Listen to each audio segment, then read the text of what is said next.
guys, how we doing today? We are interviewing Dr. Zack Kollmer today.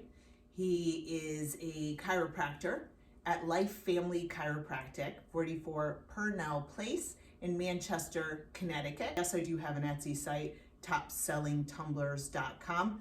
I hardly ever go there, so I'm forewarning you, you might want to go to Positively Balanced 5 Facebook page. Okay, so we're going to get into talking with Dr. Zack Kollmer today. Again, he is a chiropractor. He's my chiropractor, as a matter of fact. I was just here yesterday.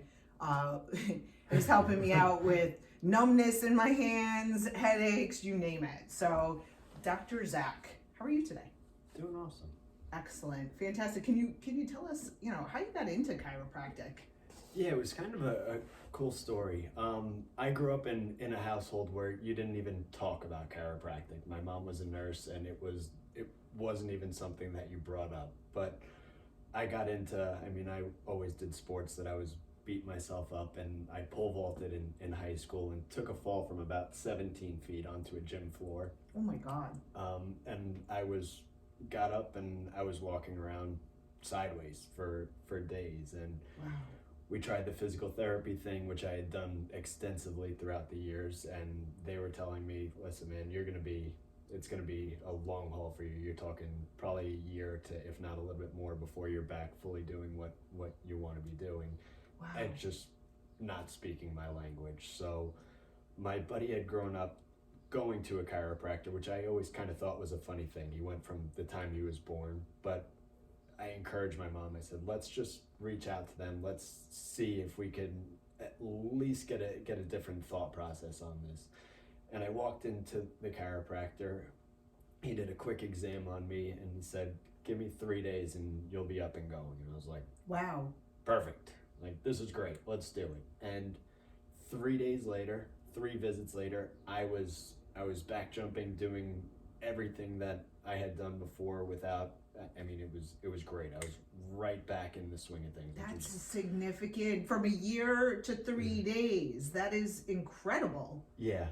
Oh my gosh, that's awesome. So with that, I started going to the chiropractor, not regularly, but I was very much what I would consider like a pain management type patient, where if my back was hurting, if I did something, if I tweaked something, I went into the chiropractor to get adjusted. If I wasn't hurting, then I had no business going to the chiropractor, so I didn't go.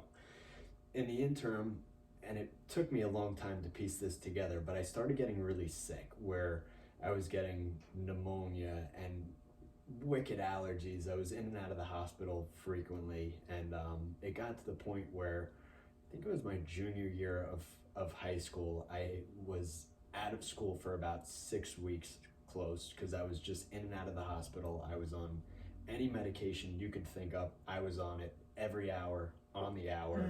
Life was hell. Sounds typical. Yeah, that's what you would just get prescription drugs. Yep, most of the time. Yeah. So what ended up happening was I went into such a coughing fit that I threw my back out. So now I'm like, all right, at least I can go get my back fixed. It was like, never in my mind did it cross that chiropractic would help with everything else that I had going on. But we went into the office. At this point, I had known my chiropractor for a number of years. So he looked at me and he was like, what is wrong with you? And I was like, I've had pneumonia for 6 weeks now and nothing is touching it. He goes, well, why didn't you come in here?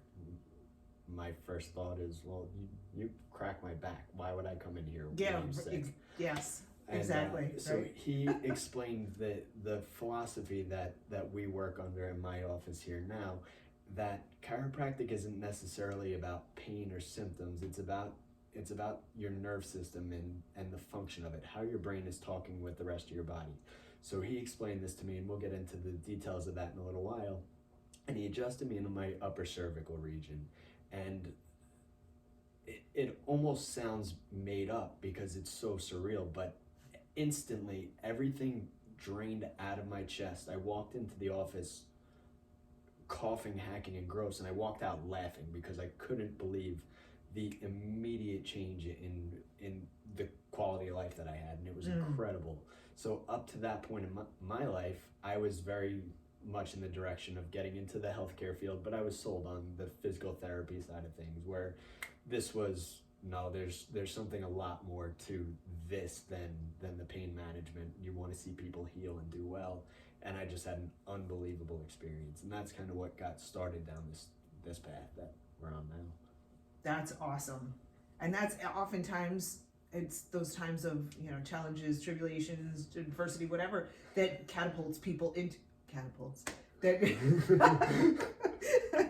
unintended, they literally gets people into what they're doing. And I know the passion that you have, because the knowledge that you have provided me pushed me over the edge. And now I get why consistency it's so key. I can tell, like, oh, got to go see Dr. Zack. I'm getting that numbness in my arms again, or the headaches, or whatever. Yeah. But yeah, if you could get into a little more, because I don't think that, and I'm speaking from my own personal experience, I don't think people realize the importance, the level of healing that chiropractic provides, and where it's really very strong in the preventative world.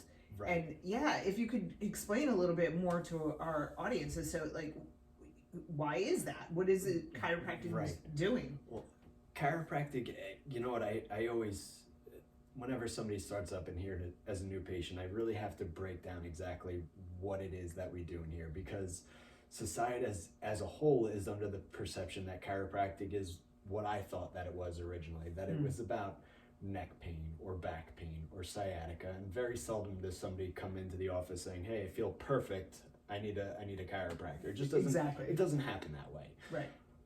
So we break down, and the biggest hurdle that we have in here is taking somebody from that, all right, this is about my pain and my symptoms, to about, this is how your nerve system, your spine and nerve system is functioning. And oftentimes it is the pain that brings somebody in, but the conversation I have with that person is that you're only aware of about 7% of the nerves in your body. So that's everything that you could feel, the numbness that you had in your fingers, to the headaches, whatever it is, that's all accounts for that 7%. The other 93% of our nerve system is our heart, lungs, liver, kidneys, immune function, digestive health, all the things that we don't really ever think about, because we don't have to think about them, fortunately. We just trust that they work all the time until we wake up one day and something's going on, whether it's a stomach issue or a heart issue or whatever it may be. And then as a society, we're taught that, all right, you have a symptom, you go to your medicine cabinet, you grab a pill, you take a pill to cover up the symptom, and it's the equivalent of taking duct tape and putting it over the check engine light. You're not addressing the cause.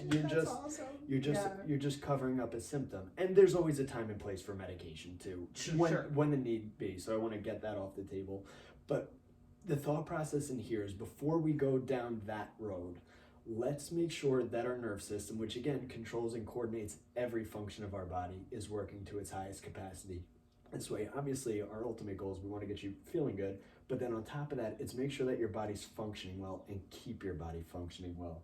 This way, it's some of the most rewarding days in here is when a patient comes in, they're like, Zack, I was able to go and visit my kids at their soccer game, or I was able to take a hike with my wife, or do all these things and take their lives back. It's like, we don't realize all the little things that keep chipping away at us until you really start feeling better, and it's like, wow. It's so true. That's the rewarding part of what we do in here. When you see people's lives transformed in a meaningful manner, that's what's awesome. Yeah, I know for me specifically, I came in here, well, I met you a little over a year ago, and I remember saying to myself, oh my God, I just keep getting these headaches. Now, I had wiped out the majority of the headaches from changing my diet and everything, and meditating and focusing on stress reduction and things like that, journaling and all these things, but I just couldn't get rid of the remainder of those headaches. Now they're all, I mean, it's rare occasions, right? For me, because literally it would be every other day I had a headache. Right. I came in to see you, and I'm like, I could start to tell, like I said, I got to get in to see Dr. Zack because I'm waiting too long. The consistency wasn't there. I would be getting those headaches because I'm constantly like this. I'm, this week shoveling. I don't shovel. You know what I mean? There hasn't been snow. Not this year. And then I'm clearing out my storage unit. I'm simplifying my life, selling a bunch of stuff, but I'm lifting and lifting and lifting. And I can tell the difference. I come in to see you, I walk out of here a different person. It's pretty incredible. Right. So, and that's why I keep returning week after week. And for me, it's preventative for sure. I love, though, now we're at more of a maintenance Right. place as opposed to, oh my God, I'm dying. I need you now. Right. It's more like, okay, and you could tell when you're doing the adjustments and things like that. You tell me too, you could tell the difference. Yeah, yep, and that's a term that we'll call holding your adjustment. And again, I think we'll get into a little bit more of the details of that.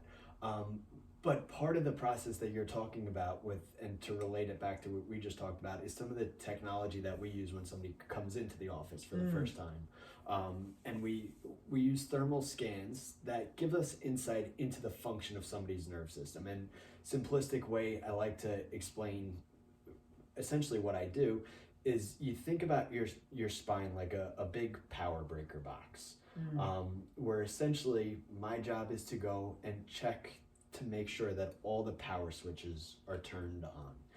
The scan gives us insight into exactly the function as to what's going on with your spine, where it needs to be adjusted versus where's working properly. We don't want to turn the power switches off with you, if that makes sense. Yes. So once we go through our process, we have our scans, we have our x-rays, we know where nerves are being affected, where we have the term is called subluxations, and I'll get into the history here in a minute of how that term came to be. But then everything is done in a really specific manner to, again, make sure that spine nerve system is sitting in its proper position, nerves are working properly, and as important as it is to adjust something when it's out of place, when it's misaligned, when those nerves aren't working appropriately, it's equally important to leave everything alone as things are sitting in their proper position. That's so interesting. Yeah. People tend to think that you just show up here, you lay down on a table, and you just get cracked, and that's not at all what it is here, because we want to be specific about what we're doing. And again, it's all about making sure that brain-body communication is happening as effectively as possible. Little misalignments of the spine, again, we call them subluxations. There was a study that found the weight of a dime resting on a nerve reduced its function by up to 60%. Oh my gosh. So these little shifts in things have significant implications. Think about if the nerves that go to your heart, what if there's a weight of a dime, 60% reduction in the nerves that are going to your heart, or your digestive system, your immune function. It's like, we could get into more details of that stuff. But how chiropractic has got such a cool history, so I want to make sure that we get here too, because you asked the general public, like, what would you think the first chiropractic adjustment was on? And they would, I mean, everybody's going to say, neck pain or sciatic or different things like that. The history is a lot more interesting. It's almost kind of funny at the same time, because the first adjustment was done on a deaf man in 1895. His name was Harvey Lillard. He was working in a crawl space. He went to pick up a heavy bucket. He felt a pop in his neck and started to lose his hearing, where 19 years had gone by and he had entirely lost his hearing by the time he met this guy, D.D. Palmer. And D.D. Palmer was a magnetic healer. He was into different healing arts. But he said, all right, Harvey, you felt a pop in your neck and you lost the hearing. Let's just assume that the issue is stemming from your neck.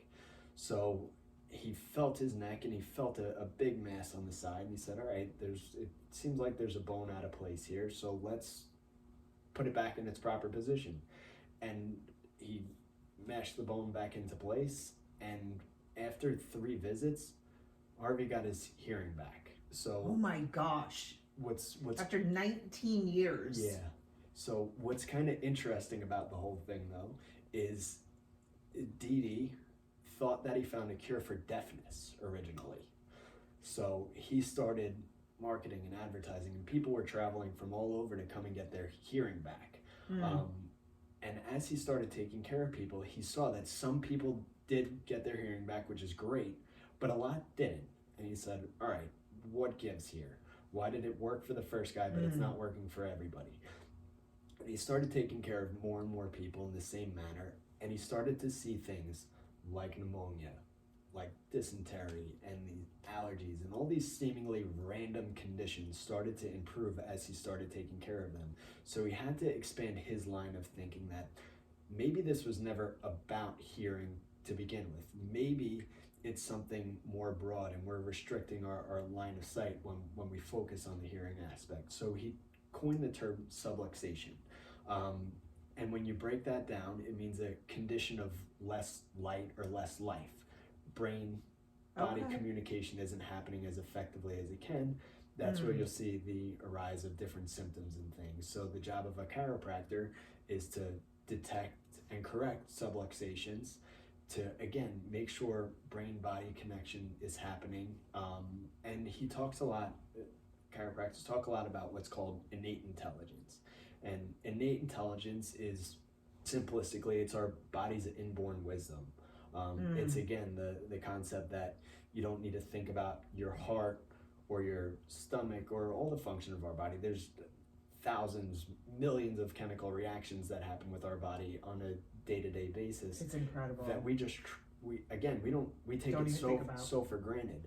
And the concept in here is working with that intelligence and making sure that it's happening as effectively as possible. Subluxations are the thief of that. And a buddy of mine used a really cool analogy where he explained, think about the situation of like a power plant with a bunch of power lines that attach to a house. The innate intelligence is going to be that power plant that's constantly generating power. It's constantly working 365. It's going. Then you have the cables that run to the house, and that would be representative of our nerve system, how our innate intelligence is communicating with the rest of our body. And then the house would be representative of our body itself. Okay. That innate intelligence is constantly happening no matter what. If a storm comes in and it knocks down some of the power lines, that innate intelligence is still there, it's still happening, but the communication to the body isn't happening the way that it should because there's a disruption. We'd use the term analogy. subluxation, and essentially it's just saying that those messages aren't making it to where they're supposed to. The house, in theory, still works perfectly. The intelligence is still there. It's just a breakdown in the communication, and that's what we talk about in here. It's a breakdown in communication internally in the body that causes symptoms to arise. I love that. That's a fantastic analogy. One that I always think of is like a hose with water running, and then if you decide, you're gardening and you just keep pulling the thing, and then it gets all twisted up. Well, it's not, there's no water coming out. And that's how I thought of it after you and my own personal analogy. But even simpler. Yeah. Is that the communication, something's twisted, something's getting pressed, it's not going to work as it should. It's that simple. Yeah. Really. And I mean, you had told me when we first met, and this is one of the reasons why I keep coming back to you specifically, because I've seen other chiropractors in the past, is that you explain it in such simplistic layperson terms that I said, well, duh, it makes so much sense to me now. Right. And that's why I'm more consistent now. That's why, because I appreciate and understand. Obviously, you're also very personable and helpful as well. You take each person you talk to and you have something to say to every single person, and you have a different situation. You take care of every person the way they need to be taken care of, which I find super impressive. Right, and that's again another important aspect in here is, and I say to everybody on their first visit, is this should be a comfortable experience for you, with regards to a whole bunch of different factors. But a lot of people come in here really nervous to get adjusted because they just watched some guy on YouTube strap something to somebody's head and run the other way, and that's not what we do here. Yeah. One, everything is done really specifically, so everything again is done off the scans and the x-rays that we get on your first visit. But then outside of that, there's a whole bunch of different ways to adjust somebody in here. Some people like a more heavy-handed adjustment, like something that you're used to seeing on YouTube or TikTok, where some people love. I have a little clicker tool that I use where it's no popping, no cracking, none of that stuff. Yep. And it all works exactly the same because our end goal is the same. It's, again, making sure that your spine is working properly. This way it's going to carry you through the rest of your life the way that it should. I always joke a little bit, but we take care of a ton of kids in here, which I could explain why in a minute, but I talk with their parents and like, listen, you could ask your little guy how you're supposed to take care of your teeth. And they'll tell you from a real early age, you got to brush your teeth every morning, every night. You got to go to the dentist every 6 months, and they'll give you all that information.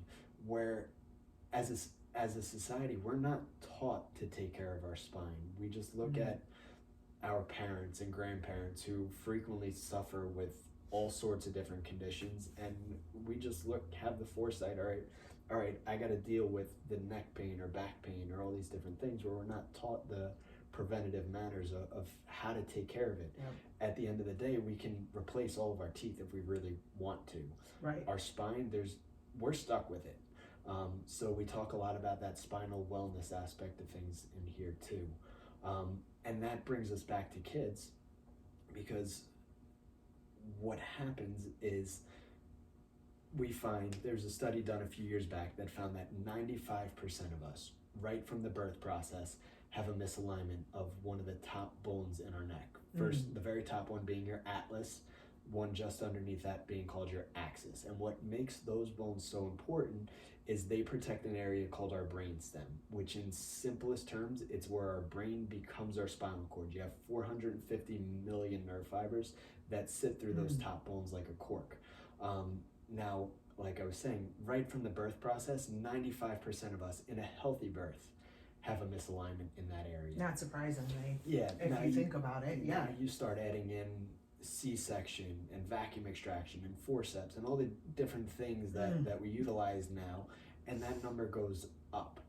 An analogy I always use, it's like somebody that grows up without having their spine checked, or specifically that upper area, it's kind of like they're growing up on melting ice, where if somebody falls through the ice early in life, we'll see our real little ones, our infants, with things like colic or torticollis or ear infections or failure to meet milestones, like latching difficulties for breastfeeding moms is a big one. Then if the problem remains, we'll get to our grade school population, and that's where we'll see the ADHD, the allergies, the asthma, behavioral disorders, and then our adults, it's the headaches and migraines and anxiety and depression and vertigo, and this ever-growing list, it seems, of things that we just blame on, I'm getting older, it's just something that I got to deal with. Or again, you bring it back to, my parents had all this stuff, so it's genetic, I just have it. But it ties back to the fact that it's a problem that's been culminating for sometimes years. Since literally childbirth. Yeah, you bring it back to the dentist. It's incredible. It's like, what would our teeth look like if it took us 30 years to get to a dentist for the first time? Wow. It's crazy to think about. Yes. But that's, again, it's like, also a great analogy. Yeah. Yeah, there's no question. I mean, childbirth, now that you say it like that, it's kind of a violent process. That's got to be jarring. It's the most traumatic thing that a child goes through. Wow.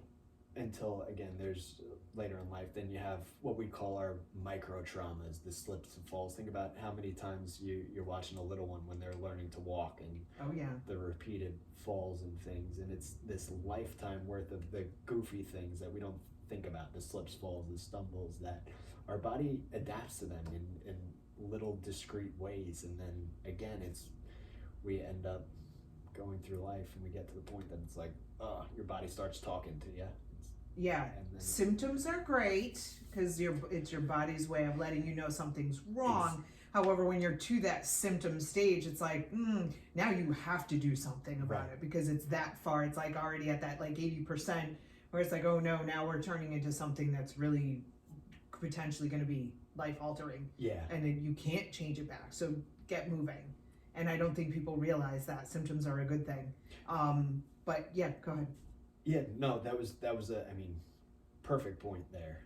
because it is. Symptoms are the only way that our body can talk to us. Right. Um, If we're not doing preventative, then you're going to start seeing symptoms. That's right. really, that's the way it is. And interestingly, you said about, the genetics, and then about, you see other people. I mean, I'll be 50 this year, and I hear my friends all saying, oh, well, we're getting older. Yeah, but then I see the 80-year-old woman, pump and iron, and she's jacked, and she's flexible, and I'm saying, I don't know. I think we're all just using that as an excuse to go out, drink, and eat all our junk food and stuff like that. You know what? I use the analogy a lot. I was fortunate enough to take care of a woman, and she's still around. She was 96 the last time that I saw her. Wow. And she was awesome. She'd come into the office like a rock star. She would come in, get adjusted, then she was off to Tai Chi, kickboxing. She went skydiving for like her 90th birthday. Oh my gosh. She was awesome. She is awesome. She's still around. That's awesome. But yeah. I compare somebody like that knew that they needed to maintain this active lifestyle, because it's like that immobility, that sedentary, it's a thief of health. So I compare that to my grandparents, who unfortunately ended up in nursing homes at 60, 65 years old. Wow. They did it extremely well for themselves, but they had no quality of life because they just couldn't do anything. They were extremely hard workers. They started off as farmers, so they worked and they busted their butts, but they never were taught or never understood the concept of like taking care of yourself, and that, like you're saying, the preventative aspect of things. Where nowadays it's like we got to look that most of us are going to make it to 80, if not possibly 90. Right. We just had somebody, they celebrated their 100th birthday with their mom last week, which is amazing. Which is pretty cool. But it's like we have to have the foresight that we're likely going to make it there. So what do you want that? Do you want to suffer for 30 years? Yeah. What do you want that to mark for you? I'd love to see people sliding across the finish line. And that's, right. I have that discussion a lot. I want you to be that 80, 90-year-old person, like you're saying, crushing it at the gym and having fun. And that's such an important aspect of yours. At the end of the day, it doesn't matter to me what you're into, whether it's gardening or sports or whatever it is, but I want you to be able to enjoy those things throughout the course of your life. Hang out with the kids, the grandkids, the pets, whatever it is, and just enjoy the time with them and not be robbed of those joys due to the little, again, things that come up. So when we start talking about that preventative, that maintenance care, and making sure that your body's working properly, that's where, again, to bring it back to kind of where we started, when you talk to a grandparent that was able to go to their kid's soccer game for the first time in years because they're able to walk on the field. It's like, that's awesome. That is awesome. Yeah, and I'm thinking, you retire, you want to still do all the fun things like the golfing and traveling and everything. You that's why you retired, so you can go do those fun things. And if your sciatica is acting up, your back's hurting, your neck's hurting, your this, your that, there goes that quality of life that you worked your butt off to get to. Right. And now what? So it's life altering, life changing. There's no question about it. So let's tell people how they can find you, because that's essential. I did mention Life Family Chiropractic in Manchester, 44 Purnell Place. However, what's the best way to reach out to you? So our website is always a good one. It's lifechiroct.com. lifechiroct.com. Yep. Okay. We're also on Facebook, Instagram. The best way is to either call, email the office, the number here, which I'm sure we could share on the screen somehow. Absolutely. But the number here is 860-783-8826. The email is lfcofmanchester@gmail.com. And those are direct lines of contact where you're talking to either myself or one of the staff here, and we'll make sure that everybody gets taken care of. So now when they do call you, what should they expect for the first visit? How long do people usually spend when they come here for the first time? Yeah, so the first the first 2 visits in here are always your longest. The first visit I explained to somebody is I want you to have a little bit of an understanding of what happens in here. But a big part of that visit is just collecting all the information on you. It's getting the scans done, getting the x-rays to make sure that we can help you out in here. If we get our nerve scans done and we see that the scan is perfect, then it's like, listen, your system is working perfectly right now. We got to go down a different route. Again, it's all about that circuit breaker analogy, where if we get the scan done, we see, and 99% of the time we could always help somebody out in here. So we want to get that scan done. That tells us, all right, we can help you. Let's get a set of x-rays done to see exactly structurally what's going on with the spine that's causing the issues. And then from there, we get you adjusted. So that whole process, we try to keep it under an hour, but sometimes it does stretch to about an hour or so. Okay. Second visit is where we really able to break down everything and explain it all and get into the details, because like you said, like we're both saying, such an integral part of being here is understanding everything that goes on. And I want everybody to again, it's we go into a medical office oftentimes and it's just take this, and you don't get the reasoning behind everything. So right. I like doing a lot of hand holding. This way you know exactly where we're coming from, what to expect, and what a plan looks like. So we spend a lot of time on a second visit breaking all that down on an individual basis. And then from there forward, we can do a quick pan of the office. Visits after that second, once somebody really understands, then it's a quick, simple process in here. It's, again, my job is to just check the power switches of your body and make sure that everything is sitting properly. So it's not a long, drawn out process. It's nice, quick, and this should be a convenient part of your day. So most times people are in and out of here within the 5 to 10 minute mark. If we're really busy on a crazy day, sometimes it's a little longer than that.